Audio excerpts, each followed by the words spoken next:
আসসালামু আলাইকুম। ওয়ালাইকুম আসসালাম। আমার নাম রূপা। রূপা, জি। তো রূপা, বয়স কত আপনার? আমার বয়স 31।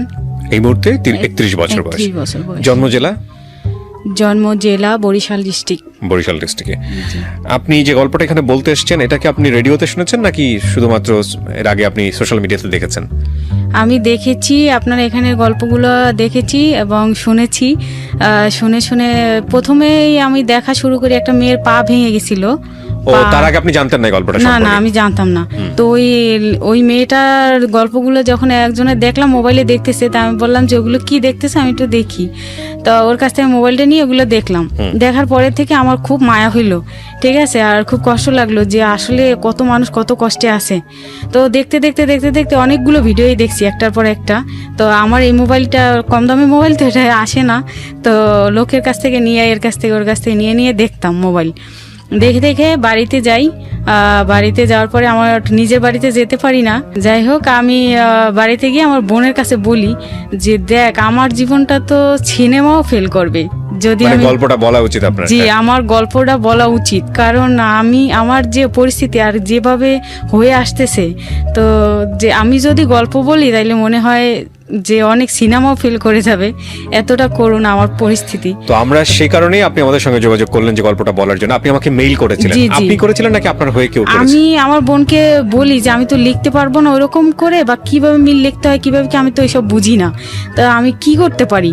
এখন ও আবার ওর বরের কাছে জিজ্ঞাসা করছে যে আমাকে তো দিদি ডাকে, বলে যে দিদি একটা গল্প বলতে চায়, বা এই জায়গায় এরকম এরকম কি দেখছে, গল্প শোনা যায় নাকি বলা যায়, ইউটিউবে দেখছে, এখন ওগুলো করতে চায়। কয় না না, আমাদের মান সম্মানে আঘাত লাগবে, ওগুলো দরকার নেই। তারপরে ওরা বাধা দেওয়ার পরেও আমি আসলাম ঢাকাতে আইসা আমার বাড়িয়ালি ভাবির সাথে আলাপ করলাম। আলাপ করার পরে ভাবি বলল কি যে ও তো আমরাও দেখি মাঝে মধ্যে, তো কিভাবে কি করে আমিও তো বলতে পারবো না।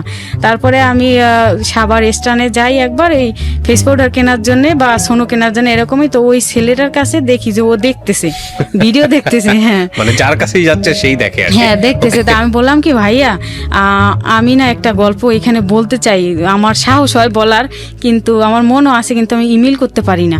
তো উনি বললো কি যায় দেখেন, অন্ধ মার্কেটের দোতলায় অনেক লোক কম্পিউটার নিয়ে বসে আছে, ওনরা ইমেল করে। তারপরে আমি গেলাম, আমি যাইয়া কয়েকটা দোকানে বললাম, বলে কি এগুলো অনেক লম্বা করে লিখতে হয়, পারবো না, এই সেই খরচ হবে বেশি, সময় লস হবে বেশি। তারপরে এক জায়গায় গেছি, উনি দাড়ি টেরিওয়ালা একটা ছেলে, আমার মনে হলো যে উনি হয়তো নামাজ টামাজ পড়ে, উনি হয়তো লোকটা ভালো হইতে পারে।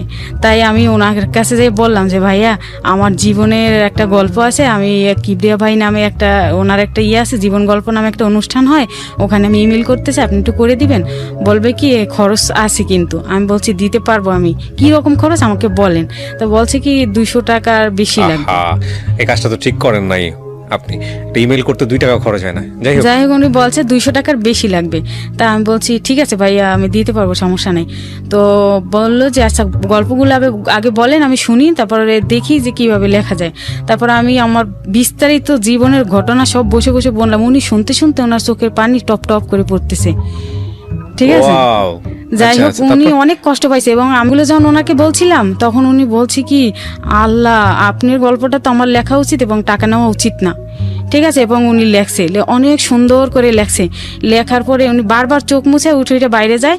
যাই হোক, উনি সুন্দরভাবে লিখে তারপরে এসে আমাকে বলছে কি, আপা আপনার টাকা দিতে হবে না, ঠিক আছে। বলছে আপনার টাকা দিতে হবে না, আপনি রিক্সা ভাড়া দিয়ে বাসায় যান, আর কান্না করেন না আপা, বাসায় যান। তারপরে আমি আর টাকা দেয়। এবং সৌভাগ্যক্রমে মেইলটা আমার চোখে পড়েছে, কারণ এরকম অসংখ্য মেইল থাকে যেগুলো চোখেও পড়ে না। আমি আজকে এখানে একটু বলি অনুষ্ঠানের শুরুতে, অনেকেই 3 মাস আগে 4 মাস আগে মেইল করেছেন, আমি এখন পর্যন্ত পড়িনি। তো আমি যখনই পড়ি না কেন, আমি পড়লে আপনাকে আমি ফোন দিব, হ্যাঁ, এবং আমার সঙ্গে আপনার কথোপকথন হবে। ঠিক আছে, তো চলেন শুরু করি আমরা। আপনি একেবারে ছোটবেলা থেকে যেখান থেকে বলতে চান, সেদিন যেভাবে বলেছিলেন আজকে লাখ লাখ মানুষকে বলবেন। চলেন শুরু করি। আমার বাড়ি বরিশাল, একটা প্রত্যন্ত গ্রামের মেয়ে আমি। লেখাপড়া করেছি ছোটবেলা থেকে। আমাদের ফ্যামিলিটা গরিব ছিল, অভাবগ্রস্ত ছিল। তো আমার বাবা হিন্দু সম্প্রদায়ের লোক, আমি একটা হিন্দু সম্প্রদায়ের মেয়ে। তো যাই হোক, আমার গরিবানার কারণে লেখাপড়া বেশি একটা করতে পারিনি। কয় ভাই বোন ছিলেন আপনারা? আমরা 1 ভাই 2 বোন। 1 ভাই 2 বোন। জি, আমার বড় একটা ভাই ছিল, ও হইলো কিরমি বিগার কয়, জ্বর বেশি হইলে যেটা হয়, গ্রামে ডাক্তার জুড়ে নাই, তখন আর কি কিরমি বিগার হয়ে মারা যায় 4 বছর বয়সে। তারপর আমি জন্মগ্রহণ করি। আচ্ছা। আমি জন্মগ্রহণ করার পরও আমার অনেক অসুখ বিসুখ গেছে, কিন্তু আল্লাহ আমার দুনিয়াতে রেখে দিয়েছে হয়তো বা এই কষ্টগুলো ভোগ করার জন্যে। যাই হোক, আমি 4-5 বছর যখন আমার বয়স হয় তখন আমার ছোট বোনটা হয়। তো এখন আমরা 2 বোন 1 ভাই। তো 2 বোন 1 ভাই, আমরা লেখাপড়া করতে পারি না, ঠিক মতো খাবারই খেতে পারি না। আমার বাবা হলো একাই ইনকাম করে, আমরা 3টে ভাই বোন আর আমার মা। তো আমার বাবা হলো পানের বড় যে কাজ করে, এছাড়া আর কোনো কাজ জানতো না। আমাদের ফ্যামিলি 12 ফ্যামিলি, আগে থেকেই 12। আর আমার ফ্যামিলি এবং অত্র চাচা ভাতিজা যারাই বলেন বা চাচা তো বাড়িতেই যাই বলেন, সবাই পানের বড়ে কাজ করে, তাছাড়া অন্য কোনো কিছু পারে না। তো যাই হোক, পানের বড়ে কাজ করে, বাবা একদিন কাজ করলে 50 টাকা পায়। আমার মা এই বাড়ি ও বাড়ি এইটা সেইটা কাজ করে, ওই মুড়ি ভাজতে ডাকে মানুষে, মানে গরিব দেখে, গরিব হলে যেটা হয় এ করে করে যাই 2-1 পয়সা পায় আমার মা, ওটা দিয়ে আমাদের লেখাপড়া করায়। দিল না, আমি 8 পর্যন্ত পড়াশোনা করলাম, 9-এ উঠছি, এখন আমার বই কিনতে হবে, বই কেনার টাকা নেই। এখন মা বলল কি যে বই কেনার টাকা নেই, কি করব, কিভাবে ভর্তি করাই, লেখাপড়া তো ভালো, এইটা ভালো রেজাল্ট করলি, 7-এ ভালো রেজাল্ট করলি, এবং কোনো ক্লাসে আমি ফেল করিনি, ইনশাল্লাহ ফেল করিনি। তো যাই হোক, আমি যখন 9-এ পড়ি তখন আমার বড় ফুবু এসে আবার ওরে নিতে আসছে, খুঁজতে আসছে আমার বাইরে, বাড়িতে এসে বলছে কি যে ও তো একটু বড় হয়েছে, ওরে বিয়ে দিয়ে দেবো, আমারে বিয়ে দিয়ে দেবে, গরিবানা সংসার, একবেলা জুটলে আরেকবেলা জুটে না, এত কষ্ট করে কি থাকা যায়, ওরে আমরা নিয়ে যাই, নিয়ে আমাদের বাড়িতে রেখে বিয়ে দিয়ে দিই, তোর ছেলে আর নেবো না, তোর বড় মেয়েটা দিয়ে দে। তখন আমারে দিয়ে দিল। আরও তখন ইলেকশনের সময় হয়ে গেছে, মানে ভোটাভুটির সময় হয়ে গেছে, তো এই জন্য গ্রামে একটু বড় মেয়েদের থাকা একটু সমস্যা, তখন চাপ, আমরা হিন্দু সম্প্রদায়, তো এই জন্যে। তো যাই হোক, আমারে পাঠিয়ে দিল, আমি ওখানে গেলাম, যাওয়ার পরে 3 বিয়া 4 বিয়া লাগে একটা বুড়ো বুড়ো লোক আমার জন্য নিয়ে আসে বিয়ে দেওয়ার জন্য, আমার বড় ফুপু। তাদের অবস্থা কিন্তু অনেক ভালো। আমার বাবা গরিব, আমার ভালো জায়গায় বিয়ে দিতে পারবে না, তাই বলে তো আমার এরকম একটা লোকের কাছে দেওয়া কিন্তু ঠিক না। আমার মানে কোনোভাবেই ভালো লাগতো না। আমার বাবা মার কাছে না পারি বলতে, তখন তো মোবাইলের যুগ ছিল না, আর চিঠি দিলে কবে পাবে, আবার আমি বাড়িঘর চিনেও যাইতে পারবো না। ঠিক আছে, ওইরকম মুরব্বী ধরনের একটা লোক নিয়ে আসে বাড়িতে বিয়ে দেওয়ার জন্য। তারা মাড়ি কাটে, কেউ দেখা যায় আমাদের দেশে কি বসি দেয়, বিলে বিলে মাছ ধরে, এগুলো লোক নিয়ে আসে আমার বিয়ে দেওয়ার জন্য। তখন সবাইকে কি তুই ছোট মাইয়া কি বিয়ে করবো, ঠিক আছে, মানুষ এগুলো বইলে চলে যায় যে মায়ের তো 15 বছর বয়সী হয় নাই, এর বিয়ে করে নিয়ে কি আমরা সংসার করতে পারবো, এ বিয়ে করলে তো পুতুল খেলা। ঠিক আছে, তখন আমার আর বিয়ে হইলো না। আর আমি তো সবসময় পালাই, কেউ আসলে বাড়িতে গাছে যাই উঠে বসে থাকি, মানে যে বিয়ে করে নিয়ে যাবে, হ্যাঁ বিয়ে করে নিয়ে যাবে, বা যদি একবার আশীর্বাদ হয়ে যায় হিন্দু সম্প্রদায়, তাইলে আর কিন্তু বিয়ের থেকে আর বাঁচা যাবে না, বিয়ে হইতেই হবে, বিয়ে দিয়েই দেবে। তা আমি লুকাই লুকাই বেশিরভাগ থাকতাম ওই বাড়িতে, পড়ালেখাও হইতো না, আর স্কুলেও ঠিক মতো যাইতাম না, এদের বাড়ি যা আছে কাজ বাজ করে টোরে ওইভাবে থাকতাম। আর 2টা আমার পিসাতো বোন ছিল, ওদের সাথে থাকতাম। যাই হোক, এভাবে করে করে কয়েক মাস চলে গেলে পরে একবার আমার বাবা আসছে, আমার অনেক জ্বর হয়েছে। তো হেকো দেশে আবার জ্বর হইলে খাবার দেয় না, টোটালি পানিও খেতে দেবে না। তখন আমার মানে মইরা যাওয়ার অবস্থা, মানে কি এই যে একাধারে রোজা রাখতেছি, এখন যেমন কষ্ট হচ্ছে তখন ওই রকম কষ্ট হইতো। যাই হোক, অনেক কষ্ট, মানে মইরা যাই যে অবস্থা। তখন আমার বাবা আসছে আমার নেওয়ার জন্য, বলছে কি যে ওর কি হয়েছে শুনছি, মানুষের লোকের কাছে কাছে শুনছে যে আমার অসুস্থ, 15 দিন থেকে জ্বর, তখন টাইফয়েডের মধ্যে চলে গেছে। তখন আমার বাবা আইসা বললো কি যে তোরে বাড়ি নিয়ে যাই, তোর অবস্থা তো খারাপ, আর 2-1 দিন গেলে মরে যাবি। তখন আমার নৌকায় করে করে বাড়ি নিয়ে আসছে। কিভাবে বাড়ি নিয়ে আসছে আমি বলতে পারবো না, ও ছোটবেলার কথা, অনেক কষ্ট করে আমার বাড়ি নিয়ে আসছে নৌকা করে শোয়াইয়া। তারপর নিয়ে আসছে, সবাই বলছে কি মেয়ে তো আর বাঁচবে না, যে অবস্থা টাইফয়েড জ্বরে, আরো না খাওয়াই 15টা দিন এই যে বাইসে আছে, এটাই তো অনেক ভাগ্যের ব্যাপার। তো যাই হোক, এরপরে বাবা নিয়ে আসলো, নিয়ে আসার পরে ক্লাস 9-এ তখন পড়ি, ফাইনাল পরীক্ষা দিলাম। ফাইনাল পরীক্ষা দেওয়ার পরে আবার 10-এ ভর্তি হইলাম না, পাশ করে উঠে গেছি, তো বই কিনতে পারি না, আবার 10-এ বই কিনতে পারি না পরে আমার বাবা জানে না আমার মা 2000 টাকা সুদে আনছে। সুদ আমাদের এলাকায় মুসলমানের কাকা দুধ বিক্রি করে, কাকা সুদে টাকা লাগাইতো। তো যাই হোক ওনার কাছ থেকে 2,000 টাকা আনছে, এনে আমার বই কিনে দিয়েছে, গাইড কিনতে পারি না এবং আরও কিছু কিছু বই বাকি রয়েছে। আবার স্কুলের সেশন চার্জ ছিল, তখন ভর্তি ফি ছিল, ওগুলো দিয়েটি আর টাকা নেই। তারপর আমার মা বললো কি যে তোরে তো পড়াইতে হইবে, অত ছোটো ভাই বোন দুইটাও ঠিক মতো পড়াশোনা হচ্ছে না, তোর যেহেতু মাথার ব্রেন এত ভালো তোরে পড়াবো। তো আমার মা করলো কি পুষ্টির কাজ ছিল তখন, ফখরুদ্দিনের আমল মনে হয়, হ্যাঁ তত্ত্বাবধায়ক সরকার ক্ষমতায়, তখন পুষ্টির কাজ আমার মা করতো। তো পুষ্টির কাজ করে করে কিছু টাকা পয়সা পাইতো, ও দিয়ে আমি লেখাপড়া করতাম। আমি নিয়ে আসছি আমার মার পুষ্টির কার্ড, আপনি দেখেন। তো যাই হোক আমি লেখাপড়া করতাম, কোনো রকম মেট্রিক পরীক্ষাটা দিছি। দেওয়ার পরে এখন আমার মা 2,000 টাকা ঋণ হলো সুদে, ওতে সুদ বেড়ে বেড়ে 4-5 হাজার প্রায় হয়ে গেছে। আর আমার বাবা আবার আমার ঠাকুরমা দাদু যখন মারা যায় তখন তাদের শ্রাদ্ধ শান্তি সব কিছু করতে হয়, করে করে আমার বাবাও কিছু টাকা ঋণ হয়ে গেছে, প্রায় 20-30 হাজার টাকার মতো ঋণ হয়েছে ওই সময়ের কথা। ঋণ হওয়ার পর ওই ঋণের লোকেরা খালি আইসে আমার বাবারে চাপ দেয়, বাবারে যখন না পায় মাকে চাপ দেয়। আর সবাই, আমি একটু বড় হয়েছি তো আমার দিকে নজর করে, সবাই খারাপ নজর করে এলাকার মানুষ। তখন আমার মা বলল কি, আবার সর্বহারা পার্টির গ্রুপ ছিল তখন, সর্বহারা কামরুল গ্রুপ কয় নাকি, এই পার্টিরা আমার বাবারে মাঝে মধ্যে বাড়িতে পাইলেই জমি বিক্রি করে টাকা দেয়, বাড়ি বিক্রি করে টাকা দেয়, হিন্দুদের উপর অনেক চাপ ছিল এদের। তো একদিন আমাদের প্রাইমারি স্কুল ছিল, আমাদের যে স্কুলে পড়াশোনা করছি বাড়ির কাছাকাছি, ওখানে নিয়ে আমার বাবার পিঠমোড়া বান্ধি অনেক মারছে টাকার জন্য। পরে কেসি দিয়ে কয়েকটা দিয়েছে, পোস্ট দিছে, চাকু দিয়ে না কেসি দিয়ে। তো যাই হোক আমার বাবা যেটুকু জমি ছিল ওটুকু বিক্রি করে ওদের দিয়ে দিচ্ছে টাকা পয়সা। দিয়ে দেওয়ার পরেও আমাদের খুব জ্বালাইতো, অনেক জ্বালাইতো এই পার্টিরা। জ্বালানোর পরে আমার বাবা বলল কি যে তোরে নিয়ে বাড়িতে রাখা যাবে না, তোরে বাড়িতে রাখা যাবে না, আর বিয়েও তো দিতে পারলাম না, আর যেখানে বিয়ে দিতে যাই সেখানেই জিনিসপাতি টাকা পয়সা দেও, জিনিস দেও, এই দেও সেই দেও, আমার তো বাড়ি ভিটা টুক ছাড়া আর কিছুই নাই। তাও বাড়ি ভিটার দাম আমাদের তখন 1 লাখ টাকার বেশি দাম ছিল না, ঠিক আছে। ওর টুক বিক্রি করে দিলে আমার ছোট ভাই বোন দুটো কই যাইবে, আমার বাবা মা কোথায় থাকবে। তারপরে বললো কি তুই গার্মেন্টসে যা, ঢাকা যাইয়ে গার্মেন্টসে চাকরি কর। দেখ বাবা আমি তো একা রোয়াতে ইনকাম কইরা, আমি তোদের 3টা ভাই বোন নিয়ে চলার মতো কোনো ইয়েই নেই, পরিবেশই নেই, একবেলা খাইলে আরেকবেলা খাইতে পারো না। তারপরে ঋণের এত চাপ, ঠিক আছে, তো তুই ঢাকা যা, যাই গার্মেন্টসে ভর্তি হ। তারপরে আমার একটা বান্ধবীর মাধ্যমে, একটা ক্লাসমেট আর কি, আমার প্রাইমারি স্কুল থেকেই ওর আর পড়াশোনা হয় নাই, ও ঢাকায় এসে গার্মেন্টসে চাকরি করে। আর আমি 10 পর্যন্ত পড়াশোনা করলাম, মেট্রিক পরীক্ষা দিলাম, পরীক্ষা দিয়ে আমি ওর সাথে ঢাকা আসি। ঢাকা এসে গার্মেন্টসে চাকরি করি, কলাবাগান গার্মেন্টসে চাকরি করি। যখন চাকরি করি তখন মাত্র 900 টাকা বেতন ছিল, ঠিক আছে। আর আমি যে ওর সাথে যে থাকতাম, ওদের বাসায় যে থাকতাম, ওদের বাসায় আমার 900 টাকা খরচ দিতে হতো, থাকা খাওয়া 900 টাকা দিতে হতো, আমার কিছুই থাকে না।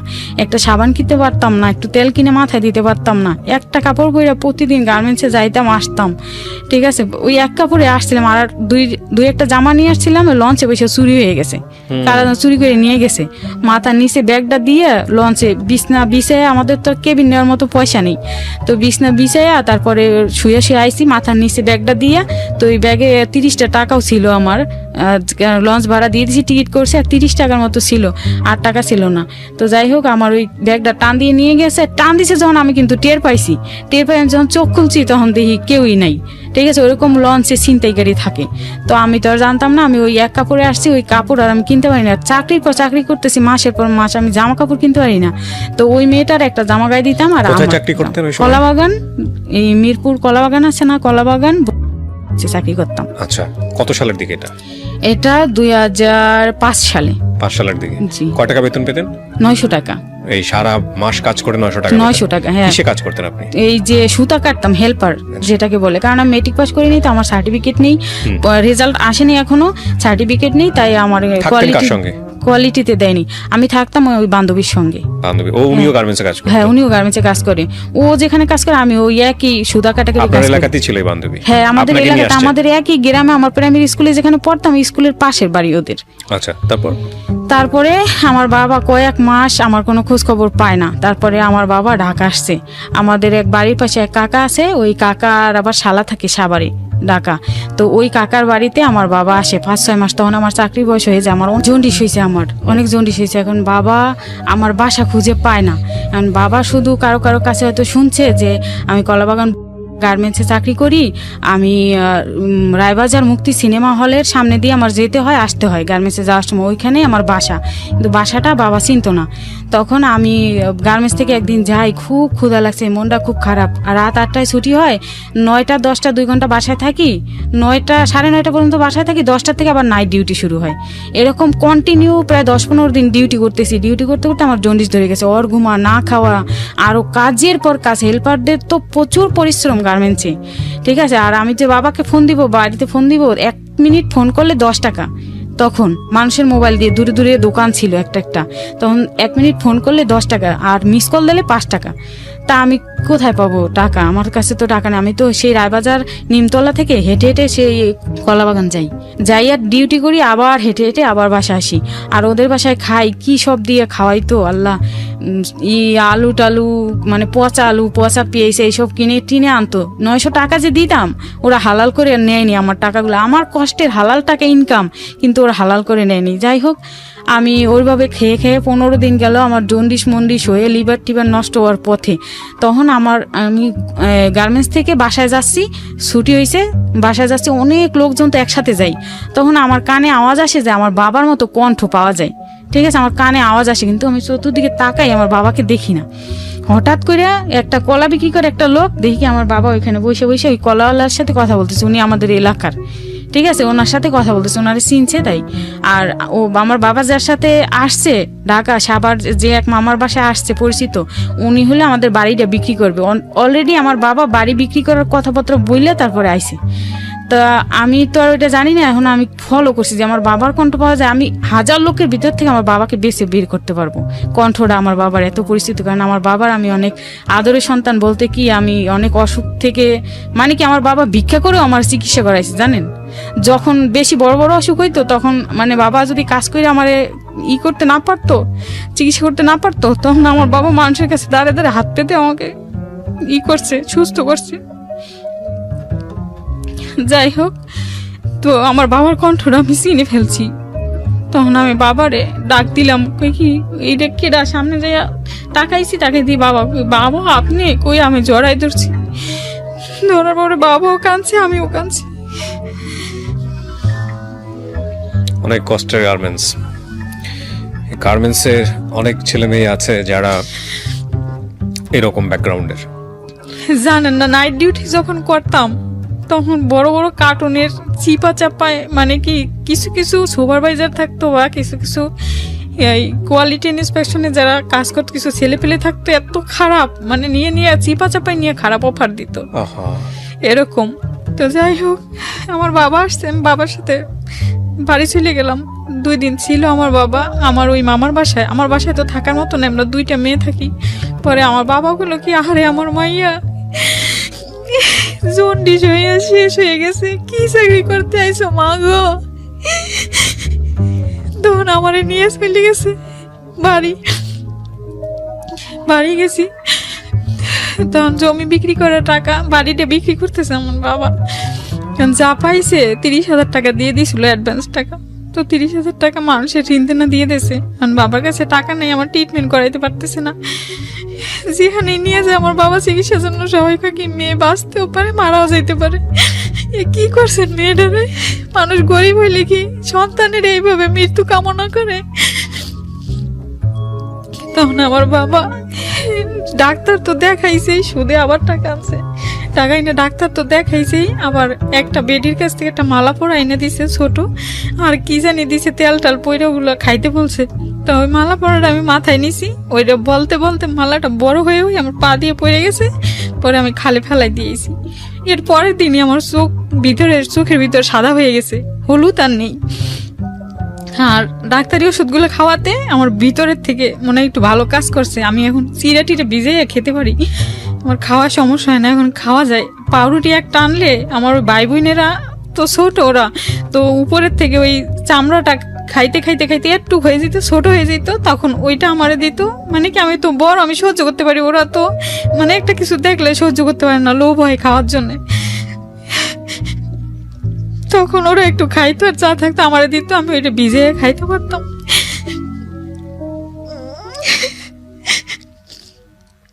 পরে তারপরে কয়েকদিন গেল পরে আমি ভাবলাম কি আমার ভাই বোন দুইটা ছোট ছোট, আমি কষ্ট করি কিন্তু ওদের কষ্ট আমার সহ্য হয় না। আর বাড়িটা বিক্রি করছে আমাদের বাপ দাদার অনেক পুরোনো দিনের বাড়ি, আমার অনেক কষ্ট হয় বাড়ি মানে শেষ সম্বল যেটা ছিল ওটাও বিক্রি করলো। বিক্রি করে দিয়েছে, দিয়ে মানুষের ঋণ দেনা দিয়ে দিয়েছে। আর বাদ বাকি 70,000 টাকা পায়, 1 লাখ টাকা বিক্রি করছে। এখন ওই 70,000 টাকা পায়, ও ঘুরায় আজকে দেবো কালকে দেবো, দেয় না। তারপরে আমি বললাম কি বাবা কষ্ট তো করছি, আবার টাকা যাবো, আমার ভাই বোন দুইটার কষ্ট আমার সহ্য হয় না, আপনি ওষুধ কিনে খাইতে পারেন না। একদিন যদি পান ভাঙলে গায়ে অনেক গরম লাগে, পান ভাঙে পান গুছতে হয়, পেট চেপে বসে আপনি গরম লাগে, বাবার হাই প্রেশার, অনেক অসুস্থ হয়ে যায়, আবার 2 দিন কাজ করতে পারে না। কারণ একদিন যদি বাজার করে আরেকদিন করতে পারে না। 5 কেজি চাউল আনলে তখন 10 টাকা ছিল কেজি চাল, মোটা চাল ছাড়া তো আর চিকন চাল খাই না আমরা, তো মোটা চাল টাকার জন্য যা কিনতে পারে তাই। তো টমেটো আনতো, পাকা পাকা টমেটো, অনেক খুশি হইতাম, রাত্রে লাফ দিয়ে উঠে পড়তাম, আমার বাবা টমেটো নিয়ে আইছে, আহা, ওই টমেটো খাইতাম, খাইয়া দিয়ে তোর মা কইতো কি ওগুলো খাইয়ে ঘুমা, আজকে আর ভাত রান্না করবো না, কালকে সকালে রান্না করবো। হিসাব করে আমার বাবা বলতো 5 কেজি চাল দিয়ে যদি পারো 3 দিন বা 4 দিন নিবি, কিন্তু 5 কেজি চাল আমাদের 2 দিনে হয়ে যায়। কিন্তু আমার মা হিসাব করে করে রান্না করে। আর আমি জীবনে প্রথম শুনলাম যে টমেটো দেখলে কেউ লাভ দিয়ে উঠতো। ঘুমে থেকে লাভ দিয়ে উঠতাম ভাই টমেটোর জন্য, অন্য কিছু তো আনতেই পারতো না।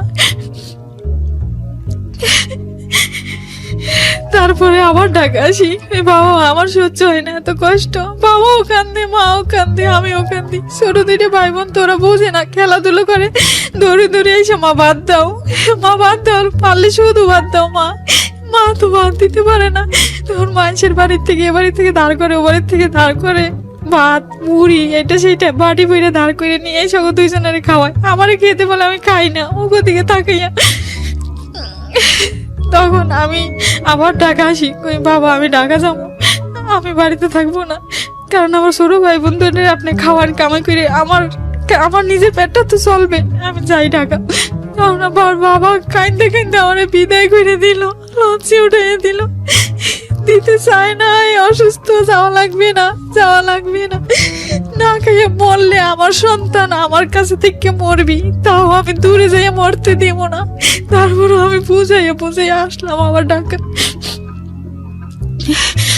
তারপরে আমার মেট্রিক পাস করলাম, ভালো রেজাল্ট আসলো। এই গার্মেন্টসে কাজ করা অবস্থায়? জি, পরীক্ষা দিয়েই আসছিলাম, তো রেজাল্ট আসলো ভালো। তখন ডিভিশন ছিল, 2nd ডিভিশনে পাস করেছি। তখন আমি ওই সার্টিফিকেট চাইছিল যে গার্মেন্টসে যাই, ওই গার্মেন্টসে চাকরি শেষ, জন্ডিস হয়েছে, বাড়ি গেছি ছুটিতে 3 দিনের, এখানে 15 দিন চলে গেছি দূর করে তাড়াইতেছে, কারণ ওই মালিক ছিল শ্রীলঙ্কান, মালিক খুব কড়া করেছিল, ঠিক মতো বেতন ওভারটাইমও দিত না। তো যাই হোক দূর করে তাড়াই দিছে। পরে ওখান থেকে আইসা জিগাতলা ওই গার্মেন্টসে চাকরি নিলাম। যখন আমি চাকরিতে যাই সব জায়গায় দেখি, গার্মেন্টসের সামনে যাই, টানানো দেখি, কাগজ দেওয়া পোস্টার টানানো দেখি, তো ওতে কি লেখা, কোন সেকশনে নিবে, কিরকম লোক নিবে, কিরকম লোক চাই, এগুলো লেখা দেখতাম। তারপর ওই গার্মেন্টসে ঢুকতাম 1 তারিখে, ঠিক আছে। কোনো সময় দেখা যায় 10 জন নিচে, 20 জন আমরা রয়ে গেছি, ঢুকতে পারলাম না। পরের দিন আবার ডেট দিত, কালকে আসো, তো পরের দিন আবার যেতাম। গেলে পরে হয়তো বা আমার ভাগ্য ভালো ছিল, তাই আমি ওই গার্মেন্টসে চাকরি পাইছি, চান্স পাইছি কোয়ালিটিতে। চান্স পাওয়ার পরে আমি যখন কাগজপাতি নিয়ে PM স্যারের রুমে ঢুকি, PM স্যারের রুমে যখন ঢুকি তখন দেখি একটা লোক বসা, ওর পাশে আমি একটা খালি চেয়ার পাইছি, ওখানে বসছি। বসার পরে PM স্যার আমার ইন্টারভিউ নিলো, যে হেল্পারে কতটা সুতা কাটছি, কিভাবে কি করছি, কাজ করছি, কতটা পারি আর কি, সেটা উনি ইন্টারভিউ নিলো। এবং কোয়ালিটিতে যেভাবে যে কাজ করতে হবে ওগুলো আমার একটা লোকেরে শিখাই দিতে হলো। ওনার নাম ইব্রাহিম। বললো যে ইব্রাহিম তুমি একে নিয়ে যাইয়া তুমি সবগুলো শিখাও, পারে কিনা, যদি একবার শিখাইলে যদি পারে তাইলে নেওয়া যাবে। তখন আমারে নিয়ে যখন যায় তখন ওই লোকটা আমার দিকে কেমন করে জানি তাকাই রইছে। এটা আপনি ফলো করেছেন? এটা আমি ফলো করছি, হ্যাঁ। তো এখন আমি গেছি, যাইয়া ইন্টারভিউ নিয়ে আবার আসছি। আসার পরে ওই চেয়ারে যখন পাশের চেয়ারে আবার বসছি, ওই লোকটা আমার দিকে খালি তাকাই আছে না। আমারও কয় কি তুমি হিন্দু? আমি কই কি হ্যাঁ আমি হিন্দু। কেন? বলছে তোমার নাম কি? আমি বলছি বাবার নাম কি বলছি। পরে আমি ওনারে আমার বাবার নাম, বাড়ি ঘর আমার সব কিছু বললাম। বলার পরে উনি বললো কি যে তুমি মেট্রিক পাস করছো, তোমার গার্মেন্টসের চাকরির দরকার কি? ওই পিএম স্যার আবার উইটে একটু বাইরে গেছে, এই জন্যই কথাটা বলতে চান্স চাচ্ছি। এসে বলছে এটা। হ্যাঁ, বলছে কি যে মেট্রিক পাস যেহেতু করছো আর তোমার চেহারা কাটিং খুব ভালো, ঠিক আছে, তোমার কিন্তু এই গার্মেন্টসের চাকরি করলে তোমার কিন্তু শরীর কাঠিন থাকবে না। তার থেকে তো আমি আমার ভাইটাই সবাইরে সরকারি চাকরি দিছি, তুমি আবার পিএম স্যারকে বলো না সরকারি চাকরি দিছি, তুমি সরকারি চাকরি করবা। তা আমি বললাম কি যে এরকম যদি এটা চান্স হয় তাইলে কে সারে? আমি ওরা আঙ্কেল বললাম যে ঠিক আছে আঙ্কেল, কারণ আমার বাবার বয়সী উনি, ঠিক আছে। আমি বললাম আঙ্কেল তাইলে আমার দিবেন সরকারি চাকরি, তাইলে আমি করবো, আমার ভাই বোন দুইটা খেয়ে বাঁচতে পারবে, আমার ফ্যামিলিতে জানেন এরকম এরকম সমস্যা। যেই কষ্টের কথা বললাম উনি সুযোগ নিল আর কি, যেটা মনে হইলো এখন বুঝি, তখন তো বুঝতাম না। তা বললো কি যে আচ্ছা তুমি তাইলে একে বইলো না, একে যদি চাকরি দেয়, তুমি তো ভালো করছো ইন্টারভিউতে, তোমার মনে হয় চাকরি দিবে, তো চাকরি দিলে তুমি এখানে কয়দিন করো, তারপর তুমি বাড়ি যেয়ে চেয়ারম্যান সার্টিফিকেট আর নিয়ে আসবা, এই কি জানি মেট্রিক পাশের সার্টিফিকেট নিয়ে আসবা, 2 কপি ছবি, সাদা কালো পাসপোর্ট সাইজের ছবি নিয়ে হাতির পুল কাঁচা বাজার মোড়ে দেখা করবা, ঠিক আছে। আর উনি ওনার একটা মোবাইল আছে, ওনার তখনকার মোবাইল খুব রেয়ার মানুষের কাছে থাকতো, খুব রেয়ার। কারণ আমি শুনেছি যে রংপুরের ভিতরে শুধু রওশনের সাথে এরশাদের পরে শুধু ওনার কাছে মোবাইল ছিল, এরকম শুনছি ওনার মুখে। যাই হোক, ওনার বাড়ি ছিল রংপুর। উনি ওনার ঠিকানা বললো, নাম বললো যে ভয় পাইও না, আমার বাড়ি রংপুর, আমি কাপড়ের ব্যবসা করি, রেস্টুরেন্টের ব্যবসা করি, আমি হাতির পুলে রেস্টুরেন্ট আছে আমার। আমি বললাম যে লোকটা কোট টোট পরা, ঠিক আছে, লোকটা তো আসলে ভালোই মনে হয়। তো আমি সারাদিন কাজ করলাম ওই গার্মেন্টসে, আর ওনার কথা আমি মন থেকে সরাইতে পারতেছি না।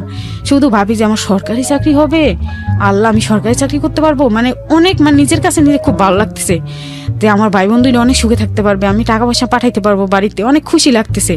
তো এটা চিন্তা করে তাড়াতাড়ি করে 2 দিন এখানে ডিউটি করলাম, 3 দিনের দিনে আমি ওই গার্মেন্টস সাইডে আমি বাড়ি চলে গেলাম।